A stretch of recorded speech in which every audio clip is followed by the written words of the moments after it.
Hi, it is Charlotte Stevens with Healing Racism in Schools, and I was reflecting on a couple experiences I had in some history classes, and the way that when we just default on what we've always done, that we are participating in racist behavior. Let me clarify. So I was in a classroom, I was in a history class, and on the walls were all of the presidents. So this was before Obama was president. And so the walls are covered with images of all these white men.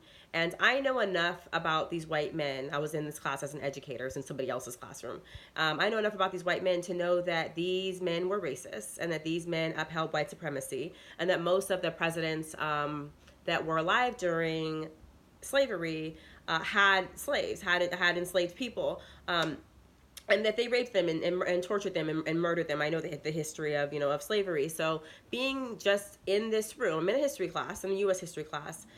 It makes sense that you would have presidents on your wall, but the impact that it had on me as a descendant of enslaved peoples and knowing my history and understanding white supremacy was that this space felt very uncomfortable to me. It felt hostile to me because if these men were alive, they'd be Trump fans. They'd be part of the alt right. They would be embracing white supremacy. So even presidents like Abraham Lincoln, which people like to credit, like, oh, he was, he was an abolitionist, or he believed in ending slavery, or he did end slavery. He was also a white supremacist, and has many quotes saying that if I could have kept the Union together and never freed a black person, I would have done that. And then he met with the black leaders after he was decided to free the slaves, and he was like, okay, like y'all need to figure out how to get the hell out of this country, like go somewhere else. It wasn't about reparations. It wasn't about really appreciating the fact that we built this economy, and even arguably the world economy, through our 400 years of free labor. It was about get out.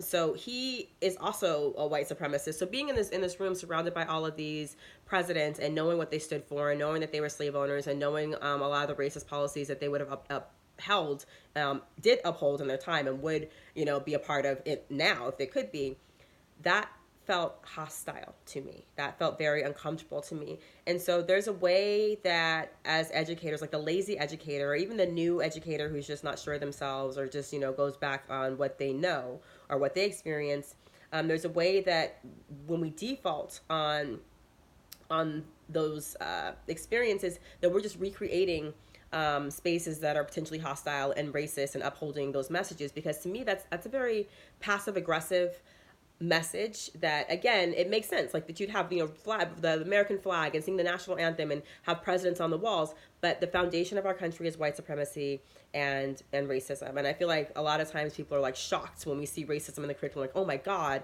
and not understanding there's a fabric of who we are. To come over to an inhabited land and not recognize the humanity of the people that are here, and then commit an act of genocide that we never speak about, and then to steal the land from them and then paint them as savages. And then for Columbus, it's one of his first thoughts to be, let me make these people into servants and let me find the gold.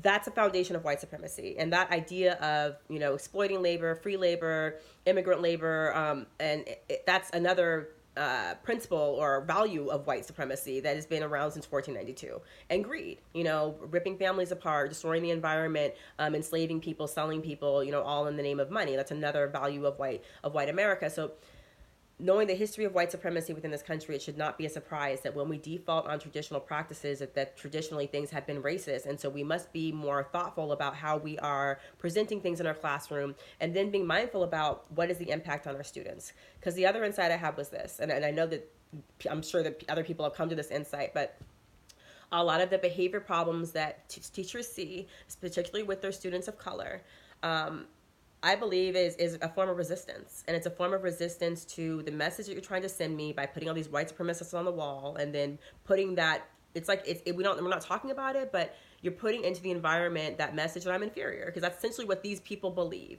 And the national anthem having its racist roots, and the Pledge of Allegiance having its racist roots, like all of these things being founded in that racism, and never speaking to that, and you never acknowledging it, but me feeling it every time I walk into this space. I could imagine that as a student, and not really understanding how to utilize my power, I'm gonna act out. I'm gonna be defiant, and it's not coming out of nowhere. It's not coming out of a space of I can't control myself. It's coming from resistance to I can't control this space and how I'm made to feel when I'm in this space. So that's my food for thought for educators. I would love to be in more schools and being able to help out educators to better understand what is going on in our classrooms and how to better serve our students, and to check our own selves for our bias and the white supremacy that we bring into the classroom consciously or unconsciously.